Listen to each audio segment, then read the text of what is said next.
Hello students.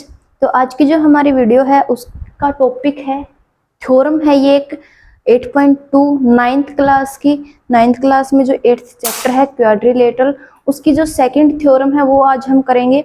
First जो theorem है वो हम पहले कर चुके, उसकी वीडियो चैनल पे आपको मिल जाएगी। अगर आपने नहीं देखी तो आप जाके देख सकते हैं, लिंक हम डिस्क्रिप्शन बॉक्स में डाल देंगे, तो वहाँ से भी आप सर्च कर सकते हैं। तो यहाँ पे आज नेक्स्ट जो थ्योरम है वो हम करेंगे। तो नेक्स्ट थ्योरम है क्या, in a parallelogram opposite sides are equal. तो मतलब हमें ये प्रूव करना है कि अगर हमारे पास एक क्वाड्रिलेटरल है और वो एक पैरेललोग्राम है, तो पैरेललोग्राम क्या है जिसमें अपोजिट साइड्स क्या होंगे, इक्वल होंगे, और साथ के साथ अपोजिट एंगल्स भी इक्वल होंगे। बट पैरेललोग्राम की हम बात करें तो यहाँ पे हम साइड्स को ही लेके चलेंगे, तो उसमें अपोजिट जो है साइड्स है वो क्या होंगी, इक्वल होंगी। ये हमें दिखाना है।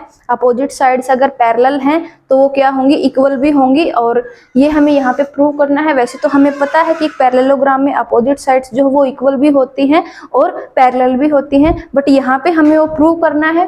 तो प्रूव करने के लिए क्या है, यहाँ पे सबसे पहले मैं यहाँ पे ले लेती हूँ एक पैरेललोग्राम। तो हमारे पास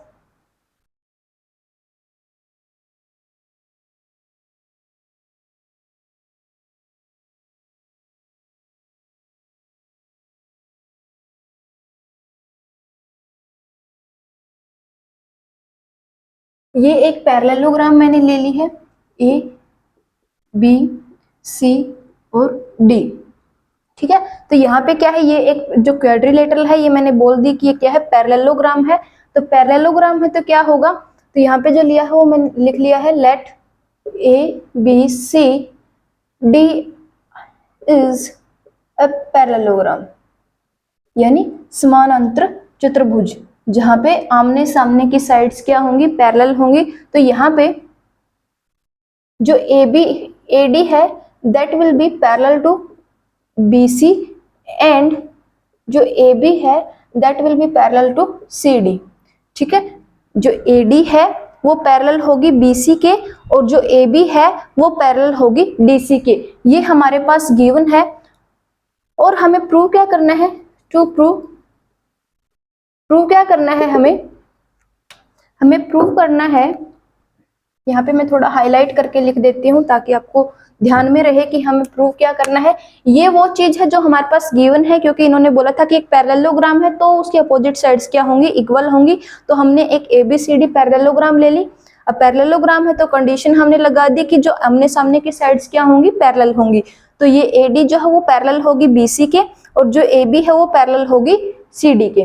ठीक है, तो अब हमें प्रूव करना है, टू प्रूव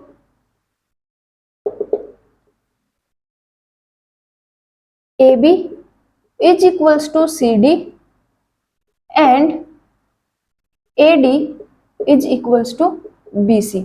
ये हमें प्रूव करना है कि जो AB है, कि ये तो देखो पैरेलल की बात है कि पैरेलल तो ये है, लेकिन हमें प्रूव करना है कि जो आमने सामने की साइड्स जो है, पैरेलल साइड्स जो है वो इक्वल भी होंगी एक दूसरे के। तो AB जो है वो इक्वल होगी CD के, और जो AD है वो इक्वल होगी BC के। ये हमें प्रूव करना है। तो इसके लिए कंस्ट्रक्शन हमने कर ली है। कंस्ट्रक्शन क्या करी है, सबसे पहले हमने एक जो क्वाड्रिलेटरल है पैरेललोग्राम वो ले ली है, उसमें आमने सामने की पैरेलल साइड्स हमने लिख दी है। तो अब नेक्स्ट क्या करना है, हमें एक जो डायगोनल है वो ड्रॉ कर लेना है। Now let BD is a diagonal of ABCD parallelogram.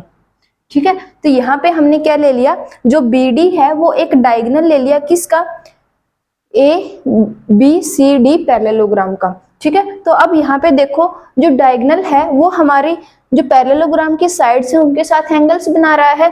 एक एंगल ये वाला जो BC के साथ बन रहा है, एक एंगल ये वाला, एक एंगल ये वाला, दूसरा एंगल ये वाला। तो यहाँ पे जो एंगल्स हैं उनको मैं नाम दे देती हूँ, दैट इज ये है एंगल 1, ये एंगल 2, ये एंगल 3, ये एंगल 4। ठीक है, तो ये है हमारे पास एंगल 1, एंगल 2, एंगल 3, एंगल 4। ये मैंने नाम दे दिए हैं ताकि हमें ध्यान रहे कि कौन से एंगल किसके इक्वल हैं। तो अब एज इन ट्रायंगल्स, यहां पे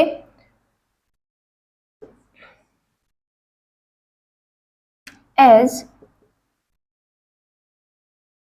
इन triangles A B D, A B D and triangle C D B, triangle C D B, A B D और C D B, in triangle के अंदर एज जो ए बी है वो पैरेलल है किसके, सॉरी पहले हम एडी वाला कर लेते हैं। तो एडी जो है वो पैरेलल है बीसी के, as AD is parallel to BC. अब ये वाली साइड क्या है, पैरेलल है बीसी के। और अब हमारे पास देखो दो अगर पैरेलल लाइंस हैं और उनके बीच में एक जो अगर ट्रांसवर्सल या जो इंटरसेक्टिंग लाइन जो जा रही है तो क्या करेगी, उन दोनों के साथ इंटीरियर एंगल्स बनाएगी और इंटीरियर एंगल क्या होंगे, इक्वल होंगे। तो यहाँ से angle 1 is equals to angle 4 हो जाएगा। दैट इज ये हो जाएगा हमारे पास angle 1 is equals to angle 4। क्यों, क्योंकि ये क्या है हमारे पास alternate interior angles. Parallel lines की कंडीशन होती है, ये प्रॉपर्टी होती है कि अगर हमारे पास दो पैरेलल लाइंस हैं और एक तीसरी लाइन उनके बीच में से इंटरसेक्ट करती हुई जा रही है तो क्या करेगी, उन लाइंस के साथ जो एंगल बनाएगी इंटीरियर और एक्सटीरियर, तो क्या होंगे, ऑल्टरनेट इंटीरियर एंगल इक्वल होंगे और एक ऑल्टरनेट एक्सटीरियर एंगल इक्वल होंगे। यानी ये वाला एंगल इसके इक्वल और ये वाला एंगल इसके इक्वल, ऐसे। ठीक है, तो यहाँ पे जो हमारे पास एंगल 1 है वो इक्वल होगा एंगल 4 के, क्योंकि एडी जो है वो पैरेलल है बीसी के और ये हमारे पास क्या है, गिवन है। ये जो चीजें हैं वो हमारे पास क्या है, गिवन है। तो यहाँ पे angle 1 is equals to angle 4। अब हमें क्या करना है, नेक्स्ट है as A B is parallel to C D. अब नेक्स्ट क्या है, जो ए बी है वो पैरेलल है सी डी के। अगेन ये भी गिवन है हमारे पास, तो ये भी क्या है, गिवन है। तो क्योंकि ये वाली जो साइड है, अब ये जो है हमारे पास जो ए है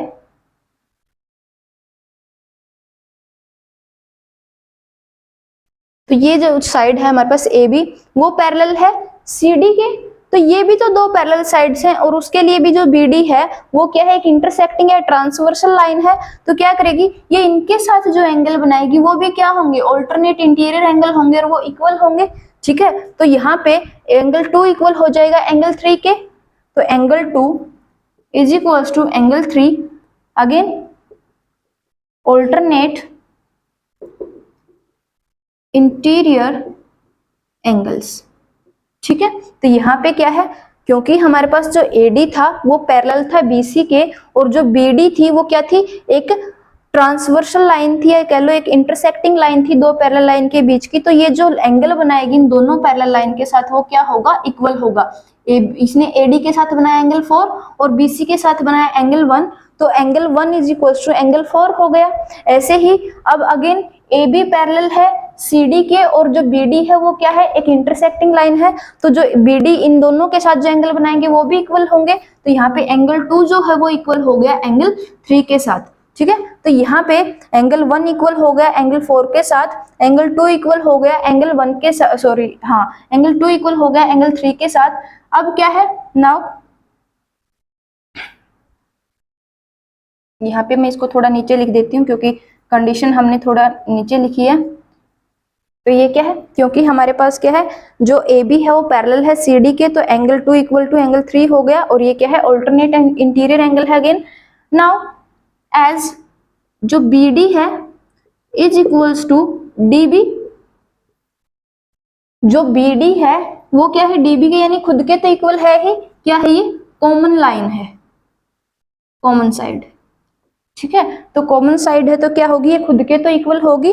अब देखो दो triangle A B D, A B D और सी डी बी, दो ट्राइंगल के अंदर हमने दो कोरस्पॉन्डिंग एंगल्स को इक्वल दिखा दिया, एंगल 1 को एंगल 4 के, एंगल 2 को एंगल 3 के, और एक लाइन को यानी एक साइड को इक्वल दिखा दिया। तो बाय, यहां पे लिख देती हूं मैं, बाय ASA रूल, यानी एंगल साइड एंगल रूल, जो ट्राइंगल ABD वो क्या है, कॉन्ग्रुएंट हो गई किसके, ट्राइंगल CDB के।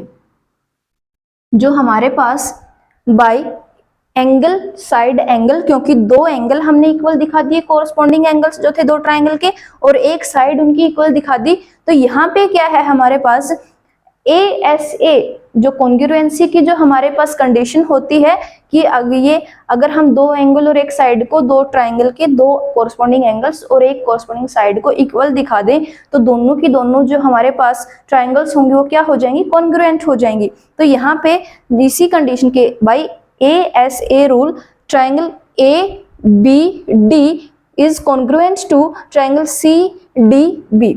तो ये ट्राइंगल जो है ये इस वाली ट्राइंगल की क्या हो गई, कॉन्ग्रुएंट हो गई। तो अब अगर कॉन्ग्रुएंट है तो क्या होगी, बाय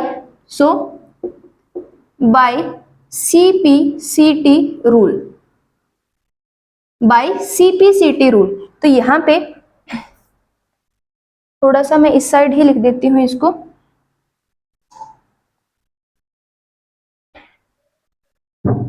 तो बाय CPCT रूल,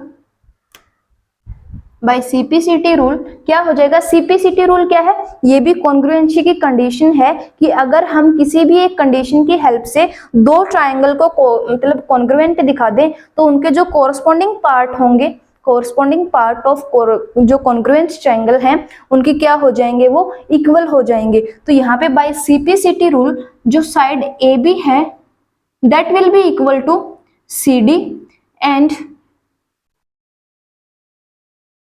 जो AD है that will be equal to BC। ठीक है, तो ये क्या हो जाएगी हमारे पास, जो AB है वो इक्वल हो जाएगी CD के, और जो AD है वो इक्वल हो जाएगी BC के। क्यों, क्योंकि हमने जो दो ट्राइंगल थी ABD और CDB, ये क्या कर दी, दोनों की दोनों हमने कॉन्ग्रुएंट प्रूव कर दी, और कॉन्ग्रुएंट प्रूव कर दी तो बाय CPCT रूल क्या हो जाएगा, ये हमारे पास बाय CPCT रूल जो आमने सामने की साइड, जो पैरेलल साइड्स थी वो क्या आ जाएंगी, इक्वल भी आ जाएंगी, क्योंकि AB है वो इक्वल आ जाएगी CD के, और जो AD है वो इक्वल आ जाएगी BC के। ठीक है, तो यही हमने प्रूव करना था कि अगर हमारे पास एक पैरेललोग्राम है तो उसमें जो आमने सामने की साइड्स होंगी वो क्या होंगी, अपोजिट साइड्स जो होंगी वो क्या होंगी, इक्वल होंगी। तो ये हमने प्रूव कर दिया। प्रूव कैसे किया, अगर ये वाली थ्योरम आपको समझ आ गई तो फर्स्ट वाली थ्योरम भी इसी के अंदर कवर हो जाएगी, क्योंकि इसमें हमें प्रूव करना होता है ये कॉन्ग्रुएंसी ही। ठीक है, तो यही उसमें किया था हमने, तो इसी को आगे हमने क्या किया है, कंटिन्यू किया है, और बाय CPCT रूल लगा के क्या कर दिया हमने, जो दोनों के दोनों अपोजिट साइड्स थी उनको क्या दिखा दिया हमने, इक्वल दिखा दिया। ठीक है, तो अगेन मैं एक बार रिपीट कर दे रही हूँ, यहाँ पे किया क्या है हमने, सबसे पहले हमने एक पैरेललोग्राम ली, क्योंकि यही हमारे पास कंडीशन थी कि पैरेललोग्राम है। अब पैरेललोग्राम है तो उसकी कंडीशन क्या है कि अपोजिट साइड्स क्या होंगी, पैरेलल होंगी एक दूसरे के। ठीक है, तो यहाँ पे हमने एक पैरेललोग्राम ABCD ले ली, तो उसमें AD पैरेलल टू BC और AB पैरेलल टू CD, ये हमारे पास सब कुछ दिया हुआ है अकॉर्डिंग टू आवर स्टेटमेंट। ठीक है, नेक्स्ट हमने क्या कर लिया, अब यहाँ पे प्रूफ जो करना था वो हमने लिख लिया, ताकि हमें ध्यान रहे कि हमें किस डायरेक्शन में मूव करना है, क्योंकि कई बार क्या होता है हमें यही ध्यान नहीं रहता कि एक्चुअली हमें किस डेस्टिनेशन पे जाना है, तो उसमें क्या हो जाता है, जो डायरेक्शन है हमारी वो मिसगाइड हो जाती है, मतलब वो एक अलग ही डायरेक्शन में हम निकल जाते हैं। तो प्रूव कुछ और करना था, प्रूव हम करने कुछ और लग जाते हैं। तो यहाँ पे करना क्या है, हमें जस्ट जो भी हमें प्रूव करना है वो एक बार ऊपर लिख लो। ऐसे अगर अटेम्प्ट करोगे आप, जो भी थ्योरम है, क्वेश्चन है, अगर ऐसे आप पॉइंट टू पॉइंट सबसे पहले जो गिवन है या जो आपने लेट किया है वो आपके पास क्या है, वो आपने लिख लिया। उसके बाद जो प्रूव करना है, जो निकालना है, वो आपने लिख लिया। देन आपने जो प्रूफ है वो स्टार्ट कर दिया। तो क्या है, फिर आप इजीली जो बिल्कुल अच्छे से, अगर आपकी स्टेप मार्किंग भी हो रही है, देन आप कंप्लीट मार्क जो है वो गेन कर सकते हैं। तो यहाँ पे आपको ऐसे करना है। तो अब क्योंकि बीडी, अब क्या किया नेक्स्ट, हमने एक बीडी जो डायगोनल ले लिया एबीसीडी पैरेललोग्राम का, उसके अंदर हमने दो ट्रायंगल, अब क्योंकि हमें पता है कि जो एक डायगोनल है, according to our first theorem जो 8.1 थ्योरम है, उसके अकॉर्डिंग अगर हम एक डायगोनल लेते हैं पैरेललोग्राम का, तो वो उस पैरेललोग्राम को दो कॉन्ग्रुएंट ट्रायंगल्स के अंदर क्या करता है, डिवाइड करता है। ठीक है, बट हमने वो थ्योरम यहाँ पे एज इट इज यूज नहीं की है, वो हमने प्रूफ के साथ की है कि हमने एक डायगोनल लिया, उस डायगोनल ने क्या कर दिया, इसे दो ट्रायंगल में क्या डिवाइड कर दिया, ट्रायंगल ए बी डी और ट्रायंगल सी डी बी। ठीक है, दो ट्रायंगल में इसने डिवाइड कर दिया, ट्रायंगल ए बी डी और ट्रायंगल सी डी बी। अब हमने क्या किया यहाँ पे, क्योंकि ए डी वो पैरेलल थी बीसी के, तो ए डी पैरेलल थी बीसी से, तो क्या हो गया यहाँ पे, एंगल 1 इक्वल हो गया एंगल 4 के। एंगल 1 हमने इसको नाम दिया है, एंगल 4 इसको, एंगल 2 एंगल 3 ये एंगल्स हमने यहाँ पे नाम दिए हैं। अदरवाइज तो आप ऐसे भी लिख सकते हो, angle C B D angle A D B, ऐसे। ठीक है, तो ये आ जाएगा angle C B D angle A D B equal हो जाएंगे। उसके बाद क्योंकि ये क्या है, हमारे पास ऑल्टरनेट इंटीरियर एंगल है, हमने जैसे कंडीशन पहले लिखी कि एडी पैरेलल है बीसी के, अगर दो पैरेलल लाइंस है उनके अंदर एक इंटरसेक्टिंग लाइन जाएगी, तो वो क्या करेगी, उनको जो एंगल्स बनाएगी उन पैरेलल लाइंस के साथ वो इक्वल होंगे according to alternate interior angles condition, और एक ऑल्टरनेट एक्सटीरियर। अगर वो अंदर की तरफ बने हैं तो वो इंटीरियर एंगल, अगर वो बाहर की तरफ बने तो एक्सटीरियर एंगल। ठीक है, तो यहाँ पे हमारे पास जो एंगल 1 है वो इक्वल हो गया एंगल 4 के, क्योंकि ऑल्टरनेट इंटीरियर एंगल है। देन अगेन क्योंकि ए बी पैरेलल है सी डी के, तो अब जो एंगल 2 है वो इक्वल हो जाएगा एंगल 3 के। तो दो जो कोरस्पॉन्डिंग एंगल्स है वो इक्वल दिखा दिए दोनों इस ट्राइंगल्स के। उसके बाद अब B D is equals to D B, क्योंकि ये कॉमन साइड है, तो according to A S A rule, दो जो हमारे पास ट्राइंगल्स थी उनके दो कोरस्पॉन्डिंग एंगल्स इक्वल दिखा दिए, एक जो साइड है वो इक्वल दिखा दी। तो यानी by A S A rule क्या हो गया, हमारे पास जो गिवन टू ट्राइंगल्स थी वो क्या हो गई, कॉन्ग्रुएंट हो गई। अब अगर दोनों ट्राइंगल्स हमने कॉन्ग्रुएंट प्रूव कर दी तो क्या हो गया, बाय सीपीसीटी रूल, यानी corresponding part of congruent triangles, corresponding part of corresponding triangles जो है वो क्या हो गए, इक्वल हो गए। यानी A B is equals to C D and A D is equals to B C, और यही हमें प्रूव करना था, यही हमारे पास रिक्वायरमेंट थी, तो हैंस प्रूव्ड। ये ऐसे आपको कर देना है, हैंस प्रूव्ड। तो ऐसे आपको करना है। तो यहाँ पे मैं अगेन आपको बता देती हूँ, अगर आपके पास फर्स्ट वाली थ्योरम है तो उसकी जो वीडियो है वैसे तो अलग से आपको चैनल पे मिल जाएगी, अगर इसकी हेल्प से भी समझना चाहे तो उसमें सिर्फ आपको यहाँ तक करना है, भाई ऐसे एस रूल, ये दोनों की दोनों क्या हो गई, कॉन्ग्रुएंट हो गई, यहाँ तक उसमें करना है। तो करना सब कुछ प्रोसीजर बिल्कुल सेम है, यहाँ तक आप प्रूव करोगे, नेक्स्ट वाला आपको नहीं करना है, क्योंकि नेक्स्ट जो पोर्शन है वो क्या है, इस वाली थ्योरम का है। ठीक है, तो ये वाली थ्योरम हमने प्रूव करनी थी, तो जस्ट ऐसे ही हम, वो तो आपकी बुक के अंदर गिवन ही होगा कि हमने 8.1 थ्योरम यूज कर ली, जस्ट वो एज इट इज मैंने नाम लेके यहाँ पे यूज नहीं की है, प्रॉपर तरीके से सोल्व करके आपको दिखाया है कि कैसे हम उसको यूज करते हैं, क्यों यूज करते हैं, और बाय सीपीसीटी रूल फिर हमने प्रूव कर दिया हमारा जो रिजल्ट था, जो हमें चाहिए था कि A B is equals to C D and A D is equals to B C, hence opposite sides of parallelogram are equal. ठीक है, तो हेंस यहाँ पे मैं नीचे लिख देती हूँ रिजल्ट हमारा, hence opposite sides of a parallelogram are equal. ठीक है, तो ये हमें प्रूव करना था, हेंस प्रूव्ड। तो ये थी हमारी थ्योरम आज की, जो कि थी 8.2 theorem of 8th chapter of 9th class. 9th class की थ्योरम है ये, क्लास 9 के अंदर आती है। ठीक है, तो सीबीएसई बोर्ड है, चाहे आपको कोई भी बोर्ड है, क्योंकि अगर सीबीएसई में कवर हो गई तो बाकी सभी की हो ही जाती है।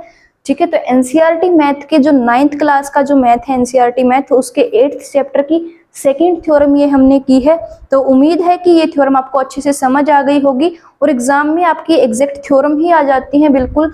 तो अगर ये आप अच्छे से कर लेते हो तो आपके 4 to 5 मार्क्स कम पक्के हो जाते हैं, क्योंकि वो तो अकॉर्डिंग टू आपके मतलब एग्जाम में कितने नंबर की वो आई है, तो ये जो मार्क्स आपके पक्के हो जाते हैं। काफ़ी इजी है, जस्ट आपको जो कॉन्सेप्ट है वो ध्यान में रखना है और जो जो चीज़ें आप कर रहे हो उनको साथ में लिखते चलो कि हमने ये माना तो उसको लिख दो, फिर हमने ये स्टेप किया तो उसको लिख दो, ठीक है। तो आप और साथ के साथ यहाँ पे ये लिखना जरूरी है कि हमें प्रूव क्या करना है, ताकि आपकी डायरेक्शन जो हो वो सही बनी रहे क्वेश्चन को सॉल्व करने की, आप जो है वो मिसगाइड ना हो, ठीक है। तो ये थी आज की हमारी थ्योरम। तो मिलते हैं नेक्स्ट वीडियो में नेक्स्ट थ्योरम के साथ, जो कि होगी 8.3, ठीक है। तो तब तक के लिए थैंक यू वेरी मच।